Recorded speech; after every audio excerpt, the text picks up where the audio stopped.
میرے پورے مسلمانوں سے اپیل یہ ہے کہ ہم تمام کو ایک پالیسی اور ایک اصول بنانا چاہیے کہ ہمارے مسجدوں میں جو 65 سال کے اوپر ضعیف ہیں ان کو ہم روکے کم سے کم 1 جون کے پورے مہینے ختم ہونے تک، کیونکہ ان کے جسم میں امیونٹی کم ہو جاتی ہے، مختلف خدا نخواستہ اگر ان کو ڈائبٹک ہے، بیماریاں ہیں، تو باڈی میں وائرس سے مقابلہ کرنے کی طاقت کم ہو جاتی ہے۔ تو میں یہ اپیل کر رہا ہوں کہ 8 جون کو انشاءاللہ تو کھل جائیں گے، مگر کم سے کم جون کے ختم ہونے تک ہمارے جو 65 سال کے اوپر جو ضعیف افراد ہیں ان کو ہم سمجھائیں، ان سے ریکویسٹ کریں کہ کم سے کم جون کے ختم ہونے تک آپ تھوڑا مسجد کو مت جائیے، گھر میں نماز پڑھیے۔ جو نوجوان ہیں جو ذرا مسجدوں کو کم جاتے، اب وہ جا کر مسجد کو آباد رکھے۔ تیسرے یہ کہ مساجد میں اگر کارپیٹ ہے اور اس کارپیٹ کو نکال سکتے آپ تو فوراً نکال کر پتھر کے اوپر نماز پڑھنا چاہیے، کیونکہ کارپیٹ میں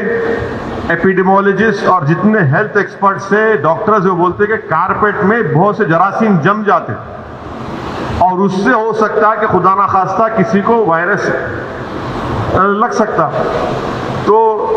چوتھی بات کام ہم کو یہ کرنا چاہیے کہ مساجد میں بیت الخلاء اور وضو کا انتظام نہ رکھیں، کیونکہ وہ وضو کرتے کلی کرتے اور پھر آپ آ کے نماز پڑھتے تو لوگ گھر سے ہی اپنے وضو کر کر آئیں، اور نماز جب پڑھیں گے تو نہیں معلوم مفتیہ اکرام کو فیصلہ کرنا ہے کہ اگر پوری دنیا میں جہاں جہاں مساجد کھولے گئے، چاہے وہ مسجد نبوی ہو، حرم شریف مکے میں ہو، یا ٹرکی ہو، یا دوسرے مقامات پر، ہمیشہ کی طرح جو کھندے سے کھندا ملا کر سب بنتی تھی ویسا نہیں بن رہی اب۔ تو کیا مفتیہ اکرام یہ فیصلہ دے سکتے پورے ملک میں کہ بھائی جب 8 تاریخ سے مساجد کھولے جائیں گے تو سوشل ڈسٹینسنگ کو برقرار رکھتے ہوئے ہم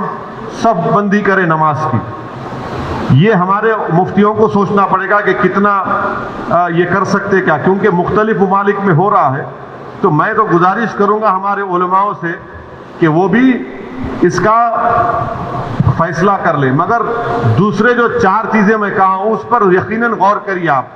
میں کسی سے نہیں کہہ رہا ہوں کہ مسجد کو مت جائیے، میں یہ کہہ رہا ہوں کہ آپ صحیح کہہ رہے ہیں کہ وائرس ابھی بڑھ رہا ہے، وائرس ختم نہیں ہوا ہے، وائرس بڑھ رہا ہے ابھی، اور خاص طور سے جو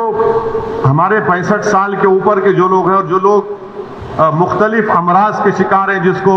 کڈنی کی بیماری ہے، ہارٹ کی ہے، لنگز کی ہے، ڈائبٹک ہیں، ان کو تو اور احتیاط کرنے کی ضرورت ہے، بہت احتیاط کرنے کی ضرورت ہے ان کو، کیونکہ ان کی جان کو بچانے کا ہے۔ یقیناً ہم کو ایک روحانی اور قلبی سکون ملتا ہے جب ہم اللہ کے گھر میں جا کر سر و سجود ہوتے ہیں، مگر اسلام کی اہم تعلیمات بھی ہے کہ جان بچائیے، اور اگر خدا نہ خواستہ کسی کو یہ وائرس ہوتا ہے تو پھر ان کے گھر والوں کو ان سے جو ملاقات کیے، پھر ایک نیا سلسلہ شروع ہوتا ہے ٹریسنگ کا، پرائمری کانٹیکٹ کون تھے، سیکنڈری کانٹیکٹ کون تھے۔ یہ میرے احساسات ہیں، اور یہ اسی وقت ہوگا جب ہمارے تمام مفتیہ اکرام چاہے وہ کسی بھی مکتب فکر کے ہوں، وہ اس کا ایک اجتماعی طور پر نوٹ لے کر سب کو بتائیں۔